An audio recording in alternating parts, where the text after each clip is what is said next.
میزبان جو ہے اس کو مہمانوں کو اچھا ٹریٹ کرنے پر شریعت کہتی کیا ہے اور اس میں ثواب کیا ہے؟ مہمان نوازی جو ہے یہ ایک تو یہ ہے کہ انبیاء علیہ السلام کی سنت ہے، دوسرا خود نبی پاک صلی اللہ علیہ وآلہ وسلم کی بڑی اعلیٰ درجے کی سنت ہے۔ ٹھیک ہے۔ آقا کریم صلی اللہ علیہ وآلہ وسلم نہایت مہمان نواز تھے، آپ کی مہمان نوازی کے واقعات جو ہے وہ بڑی کثرت کے ساتھ ملتے ہیں، بلکہ نبی پاک علیہ الصلوۃ والسلام مہمان بنے کم ہیں، میزبان زیادہ بنے۔ واہ واہ واہ واہ، آپ میزبان زیادہ بنے نا، سبحان کہ آپ سیرت کا مطالعہ کریں گے تو آپ کو اس میں اتنی بڑی تعداد جو ہے وہ نظر آئے گی کہ جو نبی پاک علیہ الصلوۃ والسلام کے مہمان بن کے آئے۔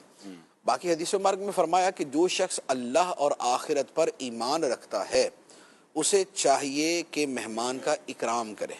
مہمان کے اکرام کا مطلب ہوتا ہے اس کی خاطر مدارت کرنا، اس کے ساتھ اچھا سلوک کرنا، مہمان نوازی اچھے انداز میں کرنا۔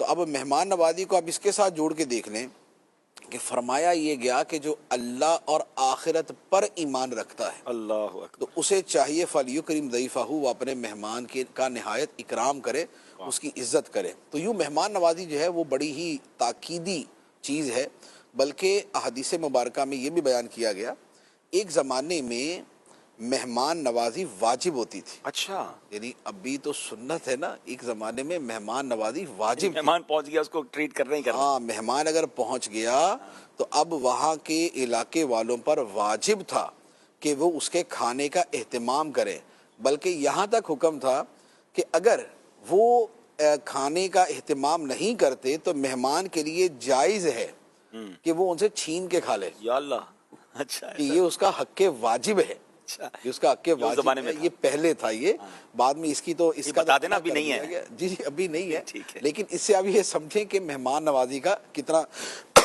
بلکہ اسی پر ایک بڑا خوبصورت واقعہ بھی ہے، بخاری شریف کی حدیث مبارک ہے۔ ایک مرتبہ ایک صحابہ کرام کا ایک جماعت تھی کہ جو کسی علاقے میں گئی تو وہاں علاقے والوں سے انہوں نے کہا کہ ہم مہمان ہیں تو ہماری مہمان نوازی کریں۔ جی جی، تو علاقے والوں نے ان کو کچھ بھی پیش نہیں کیا تو یہ ان سے ناراض ہوئے۔ اب اس کے بعد جو قبیلے کا سردار تھا، اس قبیلے کا سردار، اس کو سانپ نے ڈس لیا۔ اب سانپ نے ڈسا تو اب سردار کی جو ہے نا وہ علاج کے لیے ان میں سے کوئی بندہ آیا مہمانوں کے پاس، صحابہ کرام کے پاس، کہ بھئی آپ جو ہے نا وہ کوئی ہمیں آپ میں سے کوئی دم کرنے والا ہے جو سانپ کے کاٹے کا دم کرتا ہو۔ جی جی، تو جو امیر قافلہ تھے انہوں نے کہا کہ ہاں دم تو کرنا آتا ہے لیکن کریں گے نہیں اب، کیونکہ تم نے ہماری مہمان نوازی نہیں کی تو ہم بھی دم نہیں کریں گے۔ اچھا، تو اس نے کہا بھی پھر کیا چاہیے؟ انہوں نے کہا 100 بکریاں لے کے تب دم کریں گے۔ اللہ، تو انہوں نے کہا ٹھیک ہے بھئی، ہمارا تو سردار مر رہا ہے، سامنے ڈسا ہوا ہے۔ تو اب یہ صحابی رضی اللہ تعالیٰ عنہ گئے، انہوں نے جا کے دم کیا اور وہ سانپ کا زہر ختم ہو گیا، اور انہوں نے ان سے 100 بکریاں وصول کی۔ وہ جو مہمان نوازی نہیں کی تھی تو اب یہ اس کے بدلے میں 100 بکریاں انہوں نے وصول کی۔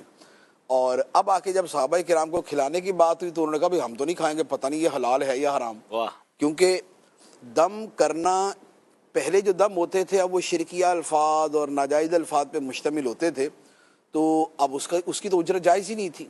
جو شرعی دم ہے آیات کا یا مقدس الفاظ کا تو وہ جائز بھی ہے، معاوضہ بھی جائز ہے اس کا۔ تو صحابہ کرام نے نہیں کھایا۔ صحابی رسول نے تو جائز دم ہی کیا ہوگا۔ وہ میں عرض کرتا نا آگے جا کے کیا تھا۔ تو اب انہوں نے کہا کہ پہلے ہم نبی پاک علیہ السلام سے پوچھیں گے، اس کے بعد ہم اس کو استعمال کریں۔ سبحان اللہ، ٹھیک ہے۔ سبحان اللہ۔ تو اب وہ جب مدینہ منورہ پہنچے، نبی پاک علیہ السلام سے پوچھا تو آقا کریم علیہ السلام نے جب پوچھا کہ کیا پڑھ کے دم کیا تھا تو انہوں نے کہا سورہ فاتحہ پڑھ کے دم کیا تھا۔ تو یہ سورہ فاتحہ پڑھ کے دم کیا تھا جس سے سانپ کا زہر ختم ہو گیا تھا۔ تو پھر نبی پاک علیہ السلام نے فرمایا کہ ہاں وہ بکریاں حلال ہیں اور مجھے بھی اس میں سے کچھ دینا۔ تو یہ آپ نے ایک دلجوئی کی نیت سے، ایک حوصلہ افزائی کی نیت سے فرمایا۔ تو اب یہ مہمان نوازی کی بیسیکلی اس کے تناظر کے اندر میں بات کر رہا ہوں کہ پہلے مہمان نوازی ایسی لازم چیز ہوتی تھی کہ اگر کوئی مہمان نوازی نہ کرے تو اس پر باقاعدہ جو مہمان ہے وہ ایک قسم کا کلیم رکھتا تھا کہ تم نے نہیں کی مہمان، اور ایک قسم کا اس کے اوپر وہ الزام رکھتا تھا کہ میرے اوپر جو ہے میری مہمان نوازی نہیں کی گئی۔